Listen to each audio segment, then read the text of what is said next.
Hi and welcome back to ED621A Module 1, Setting the Stage, Unpacking Standards, Writing Transfer Goals and Lesson Objectives. So, for this module, you're going to, hopefully, by the end of it, understand the relationship of understanding by design, transfer goals, and learning objectives to the state or core standards and performance indicators. The objectives for this module are for you to navigate this course webpage, which we're doing right now, locate and identify one established K-12 general content standard in the area. I think there's a comma that should be there. In the area grade level you will be student teaching in or your content area specialty. Whew! If you recall, all the standards you will find on the websites and the links there. If you have any questions, let me know. Design transfer goals and learning objectives based on the standards you choose. Use the Understanding by Design model and language for all of your work.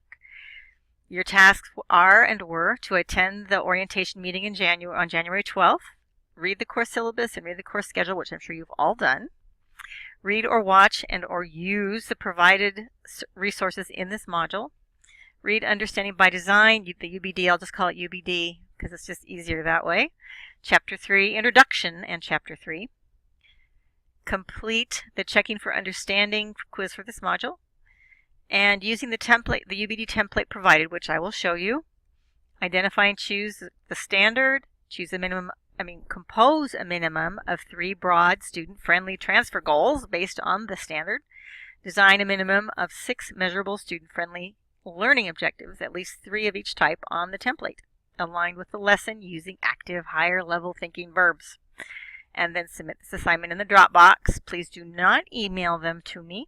You can make revisions after the due date without penalty if you've made an initial submission, but I prefer you not send me slop to start with. Just saying. Okay, let's take a look.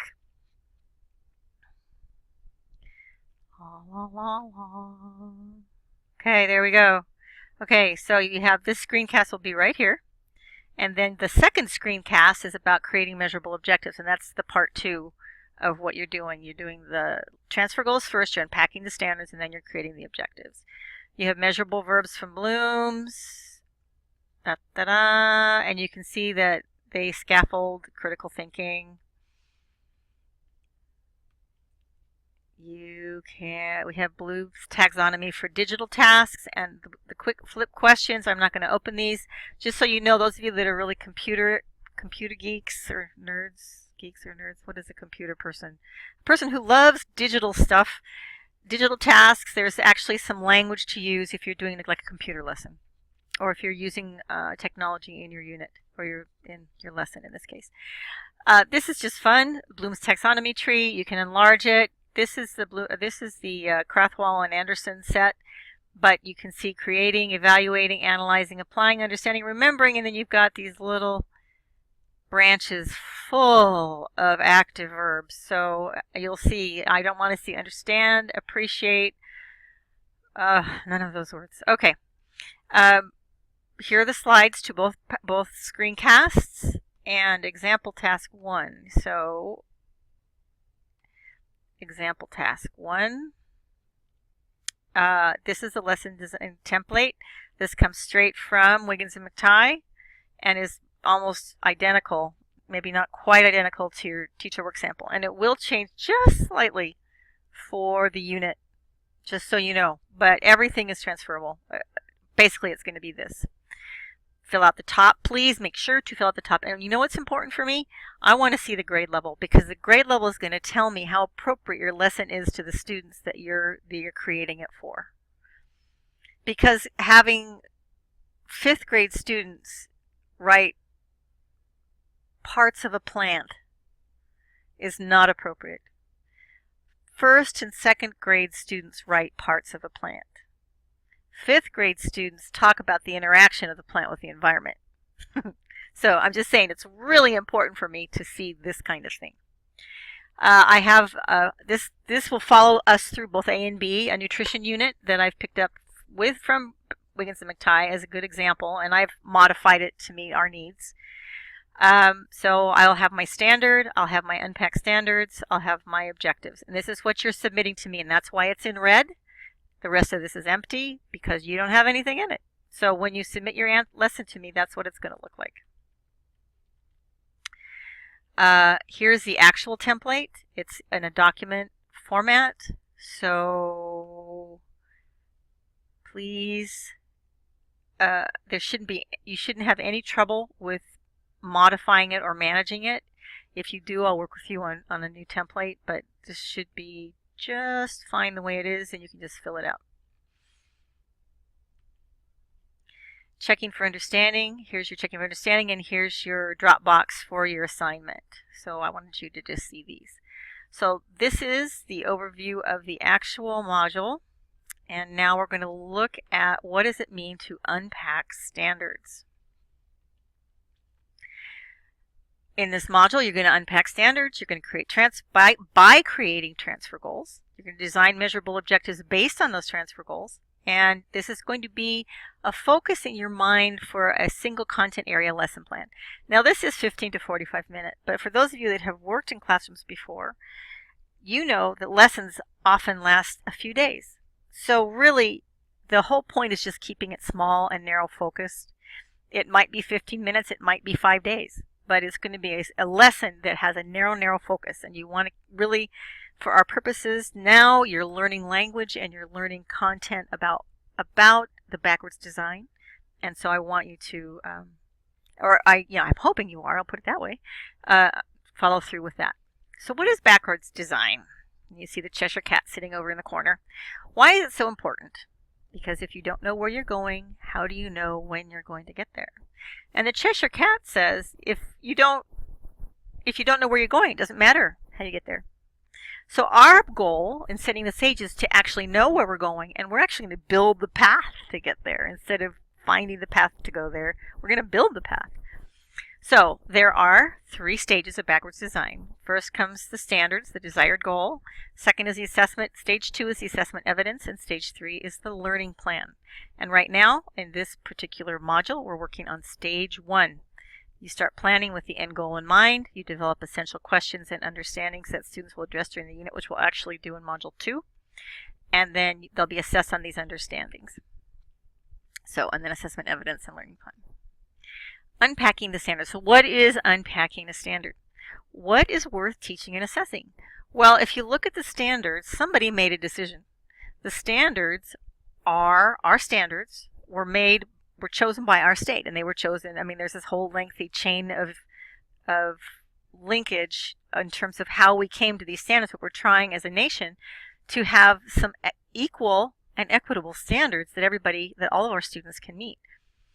So so this is what our nation, our state, and our school district have agreed is worth teaching and assessing. And so we're going to use these to create our lessons.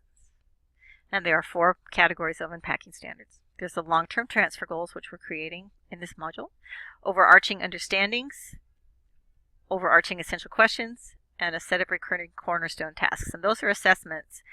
Cornerstone tasks are basically benchmarks that you give students every so often to just check and see where they are, how they're doing, and what you as a teacher need to do.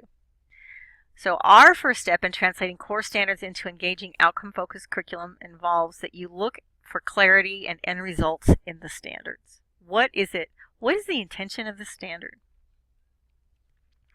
What is the use of that standard? Where is it taking? What understanding, knowledge, and skill does a student have to know in the long run, not just in the short run when you're with them for 1 year or half a year or 6 weeks? What do they need to be able to know and do when they leave you and walk out the schoolroom door? They are not living in school. They live in a community, although, boy, I think for their first few years they live in school. And that is a community. So what we're trying to do is get them out, get their minds, give them the experiences so their minds can move out of school and take these experiences with them to support them making decisions as citizens of our community. So if you look at unpacking the standard, here is a math content standards. Solve problems involving measurement and conversion of measurements from a larger unit to a smaller unit and involving time. So we're looking at this and going, well, that can be anything. That can go from grade 1 to grade 25. It's huge. We don't know what it actually means. but it may strongly suggest a goal, and this is not a transfer goal. This is just like, what should the students be able to do when they walk out the door? Be able to use the mathematics they know to solve messy, never seen before problems using effective mathematical reasoning. So this is just, when you're looking at this, and I'm pointing at this even though you can't see it, here's my little pointer. This is still broad, but this is the intent of that. So you're looking for clarity, and you're looking for end results. So this is really what any student should be able to do at their level when they walk out the door. When you talk about standards and you're looking at thinking, and I'm sure you've heard this from many of your instructors, it is, don't use words you can't measure. This is not higher level thinking. These are not higher level thinking words. Knowing, understanding, appreciating, and thinking about. I don't know how to tell you how I appreciate opera. And I bet some of you don't appreciate opera. And I bet you couldn't tell me why. Or you might have an idea why. But we would sit down and we would make some criteria about why we don't appreciate opera or do. And what does it mean to know and understand about our opera? So you'll always be asked to rewrite if you use know and understand, or the verbs that I just showed you, because they're so vague and there's so many ways to know and understand things. You've got to know what you mean, and got to have a picture in your mind of what it looks like. And it's not just in your mind. You have to have criteria. So what we're doing is taking this huge broad thing and moving it down into very specific criteria. When you have the answer, that's the verb that you use. How do you recognize something? How do you identify something? Value, explain. These are verbs that are so broad. I will send these back to you with feedback saying, please use a different verb. What do you want the students to do? What is it you really want that are looking for here? Determine what you mean and use that verb. I might even use that sentence in my feedback, because this is really the key to moving from a standard and unpacking it into a transfer goal.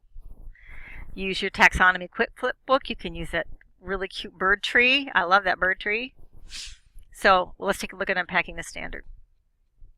All the verbs are defined and can be measured. Be easily understood by students and families. And maybe not, because part of unpacking the standard is actually helping students understand it. So maybe it's not easy for them to understand to start with, but as you unpack it, as you create the more specific transfer goals and objectives, they come to more easily understand what it is you're asking them to do.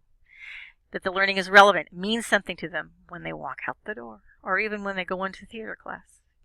Learning is something the child should be able to know and do, and is important beyond their immediate interests in school. Beyond students' immediate interests or culture. In other words, it's opening a child's experiences so that it opens their mind, so they can actually take in new experiences and evaluate them based on what they've learned from this lesson and this content. What is worth teaching and assessing? So here's the citizenship content standard with some performance indicators. The standard says a student should have the knowledge and skills necessary to participate as an informed and responsible citizen. So those are the nouns, knowledge and skills. They should know the important characteristics of citizenship, and they should recognize that it's important for citizens to fulfill their public responsibilities. Now, you already know that those two are not acceptable transfer goals or learning objectives, because they've used two words that are not measurable, know and recognize. But what do they need to know? They need to know characteristics of citizenship. So the word characteristics, that noun, that has potential. We can look at characteristics. We can find a set of characteristics that they need to know to be good citizens. And what are public responsibilities? Well, if they have a list of public responsibilities and they understand what those are, that's measurable. What are the public responsibilities? What does it mean to be responsible here in the United States? Like guns in Texas. That was an interesting thing to happen. I almost want to go down there and just see what it's like. Back to the Wild West. So here's the citizenship content standard with some performance indicators. Now, you'll see performance indicators with the standards, and you think, oh, those look like a lot of really good transfer goals. And I'm saying, no, they're not really good transfer goals, but they're close. You're getting close. So let's just take a look at the first one. Be able to exercise political participation by discussing public issues, building consensus, becoming involved in political parties and political campaigns, and voting. Wow. Okay, my analogy. If any of you have ever drunk that Chinese tea where you have a little bud, this really tightly wound bud, and it's made of green tea, and they're just so cool. And you have to have a clear glass to see this, or a clear teapot. And you pour water on it. And as you pour water on it, this bud spreads out, and all of a sudden you've got this beautiful flower made out of tea and herbs. And it's all of a sudden become this exquisite thing. So what you've got here in this performance indicator is a really tightly wound bud. It's got 5 things that students should be able to do, I think 5. Exercise political participation, discussing public issues, and that could actually be the umbrella. Discussing public issues, building consensus, becoming involved in political parties. That's 3, if you don't include the umbrella, and political campaigns. And then 4 is voting. 5 would be exercise political participation. So you've got at least 4. You've got at least 4 transfer goals in that one performance indicator. You've got to break it down. If you handed this to the parent and said, here, this is what your kid has to learn, the kid's parents' eyes would probably cross. What? Okay, that's fine. Do whatever you have to do. That's what they do. If we make it meaningful to the parents, they can help you help their children. We want this to be a group event. So you look at the rest of these performance indicators, you'll see the same thing. They're all tightly wound buds. And we want to pour water on those buds and open them up and make them specific so that everybody can understand them and enjoy the tea, enjoy the content, learn from the content. So if you know the thinking and doing verbs are highlighted in red. It is from the verbs that will eventually create your objectives. So don't lose those verbs, because those are actually really good verbs, aren't they? Those are fabulous verbs. Evaluate, establish, explain, apply criteria, select. Recognize, not so much. That's because that's a kind of an umbrella piece. Implement, solve, resolve conflict. That's a fabulous one. I love teaching conflict resolution. The thinking and doing behind red. They're family friendly, clear action verbs, and can be used then to write measurable objectives by the end of your lesson. So here's established standard. The student should have knowledge and skill necessary. And now we've broken them down into transfer goals. We've taken that one. A student can explain the important characteristics of citizenship. You will be able to measure that. You'll be able to make learning objectives, and you'll be able to make assessments. A student can explain the value of community service. You can have them participate in a community service project. They can explain the value of it based on certain criteria. It's all measurable. A student can apply criteria to evaluate rules and laws. Why is a rule good? Why isn't it good? Who does it benefit? Who doesn't it benefit? It's all measurable. To discuss issues in order to build consensus, there are steps to build consensus. They can learn the steps. They can discuss an issue using those steps. It's all measurable. A student can apply strategies to solve problems and resolve conflicts. Same thing. A student can research a candidate on a relevant criteria to inform their voting choices during an election. Great research project, right? It can be measurable. Big project, too. I mean, it's not just a little statement here. This statement leads to a unit of study. So all these transfer goals are just to one standard, and that's why I only want you to use one standard, because you're going to take that little bud of a performance indicator, or the even more tightly wound bud of the standard. I don't even know what to call the standard. The tea plant, perhaps. And create your transfer goals using that information. So make it simple. I will always encourage you to make it simple and keep it small, keep it narrow, because right now you're learning language, you're learning process, you're learning content. Notice that the transfer goals are still broad, but can be much more easily transformed, be transformed into measurable objectives due to the use of active verbs. And so when you watch the objective screencast, you'll see that this will be very helpful to you. Also notice that the transfer goals are narrowed down, specific to an area of endeavor, and the multiple tasks seen in the performance indicators are separated out so the goal is not as complex. So you're keeping it simple. This will eventually help you to effectively scaffold the learning experiences. It's all connected. So when we unpack a standard, we turn established standards into transfer goals. Easily understood by students, easily understood by families. They're measurable, they're ready to be aligned and transformed into measurable objectives. And I should say they're assessments as well. So this is the format that, let's see if I can do something here. This is the format that comes out of Wiggins and McTighe. Up here is desired goals.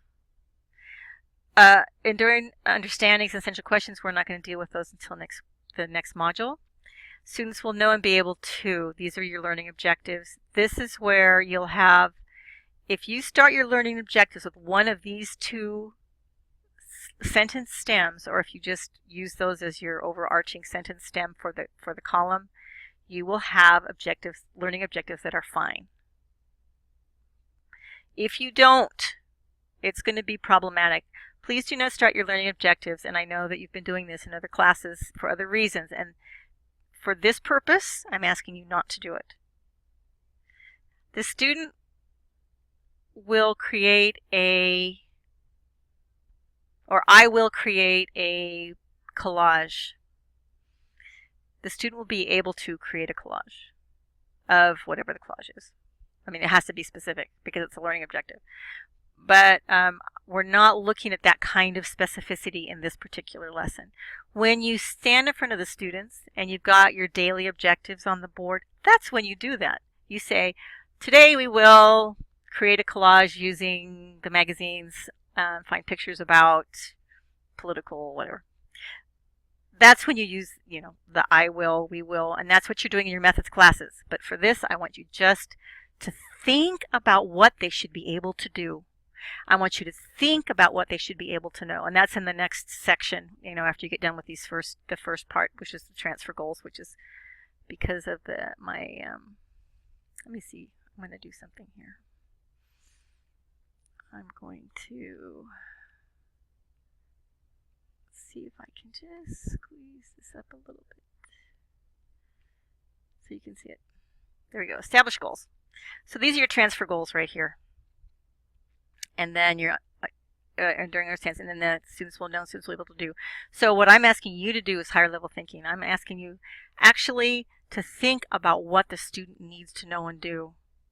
And I know that it's a little different than having the student be the focus of the actual language, even though you are thinking exactly that. So, but we'll have a conversation, and I will absolutely give you feedback. And if you will humor me on this, it would be very helpful to both of us. So, with that being said, your next step is after you've selected your content standard and created your transfer goals, you'll view the measurable objectives, PowerPoint, which is also on here as I showed you, and then design the learning objectives for those goals. So you're aligning the learning objectives with the transfer goals that you created. Please don't submit your work until you've completed them both. Don't send them by email. Send them by the due date, and I will be giving you feedback. The best way for you to be successful, besides just paying attention, is to stay with it. Stay up, keep up with the due dates, because if you do that, I will be able to give you feedback, and you can submit as many revisions as you need. So with that, enjoy the first part. Enjoy completing Module 1, and I will see you in Module 2.